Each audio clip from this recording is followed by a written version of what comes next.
Welcome to Kenton Teaches. Enjoy the video. In this video, I will explain how to play Among Us VR on PS5. First, you'll need your PlayStation VR 2 headset and a PlayStation 5 console. Make sure your PS VR 2 is correctly connected to your PlayStation 5 system. Then, simply download and install the Among Us VR game directly from the PlayStation Store. This initial setup is crucial for a smooth experience, getting you ready to jump into the action in just a few moments. Navigating the VR world is intuitive with your Sense controllers.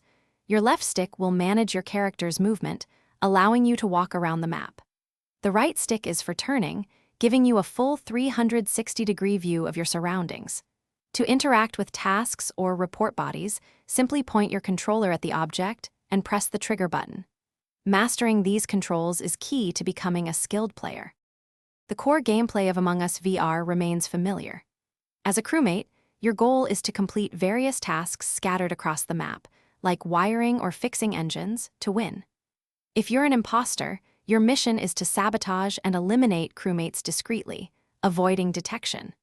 Emergency meetings are called when a body is reported or by pressing the emergency button, allowing players to discuss and vote on who they believe is suspicious. To increase your chances of winning, clear communication is vital during emergency meetings. Listen to others, present your observations, and try to convince the group. Pay close attention to where players are and if they are genuinely completing tasks. Playing as both a crewmate and an imposter will give you a well-rounded understanding of each role's strategies, helping you anticipate moves and make better decisions in every round. Thanks for watching. Please subscribe if this video was helpful.